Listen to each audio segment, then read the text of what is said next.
ফুল পছন্দ করে না এমন মানুষ কমই আছে। প্রেমিকাকে প্রেমের প্রস্তাব দিতে কিংবা অভিমান ভাঙাতে একতোড়া ফুলই যথেষ্ট। ফুলের ঘ্রাণ মনকে প্রফুল্ল করে।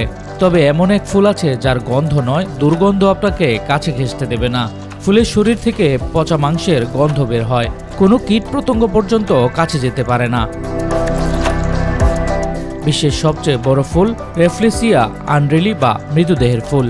দক্ষিণ এশিয়ার বেশ কিছু অঞ্চল যেমন ফিলিপাইন, জাভা, ইন্দোনেশিয়া এবং মালয়েশিয়ার রেইন ফরেস্টে পাওয়া যায় এই ফুল। পৃথিবীতে প্রায় ৩০ প্রজাতির রেফ্লেসিয়া পাওয়া যায়, যার মধ্যে রেফ্লেসিয়া আন্ড্রেলি অন্যতম। রেফ্লেসিয়া আন্ড্রেলিকে পৃথিবীর সবচেয়ে বড় ফুল বলা হয়। ফুলটি চওড়া ৩ ফুট ও ওজনে প্রায় ১১ কেজি পর্যন্ত হতে পারে, মানে ছোটখাটো একটি টেবিলই বলা চলে। এই ফুলে থাকে ৫টি বিশাল পাপড়ি, যার রং লালচে বা বেগুনি বাদামি হতে পারে। রঙের মধ্যে গাঢ় লাল এবং সাদা দাগ থাকে। দেখতেও এক দানবাকৃতির ফুলটি। এই অদ্ভুত বিশালাকার ফুলটি মাংসল। হঠাৎ দেখলে মনে হবে কোনো ভিন গ্রহে প্রাণী বসে আছে জঙ্গলে। রেফ্লেসিয়া ফুলে স্ত্রী ও পুরুষ ফুল আলাদা থাকে। প্রতিটি রেফ্লেসিয়া উদ্ভিদের একটি ফুল হয়। পাপড়ি সহ ফুলটি বেরিয়ে আসে। ফুলের কেন্দ্রে এক ধরনের আঠালো পরাগায়ন থাকে। এই পরাগায়ন আকৃষ্ট হয়ে আসা মাছি ও পোকামাকড়দের শরীরে লেগে যায়। পোকাগুলো যখন পুরুষ ফুল থেকে পরাগায়ন নিয়ে এসে স্ত্রী ফুলে ছোঁয়ায়, তখন সেখানে পরাগায়ন ঘটে।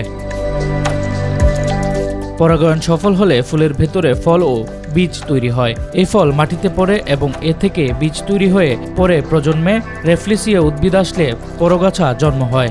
বছরের পর বছর অপেক্ষার পর রেফ্লেসিয়ার ছোট্ট কুঁড়ি আসে, যা ফুটতে সময় লেগে যায় ৯ থেকে ১২ মাস। আর যখন এই ফুল ফোটে তখন মাত্র ৫ থেকে ৭ দিন টিকে থাকে, এরপরেই পচে যায়। ফুল থেকে উৎপন্ন বীজগুলো ছড়িয়ে যায়। রেফ্লেসিয়া বিশেষ এক বৈশিষ্ট্য রয়েছে।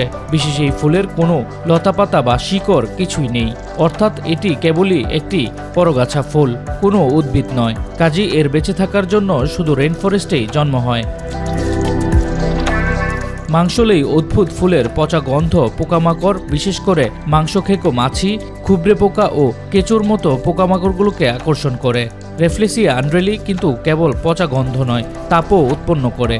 ফলে ফুলটি একটি পচা শবদেহে বা শরীরের মতো অনুভূতি তৈরি করে। ফলে পোকামাকড় আরও আকৃষ্ট হয়।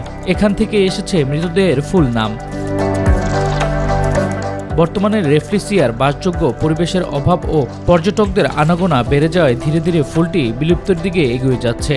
এই বিরল ফুলটিকে রক্ষা করতে হলে এখনই পদক্ষেপ নিতে হবে।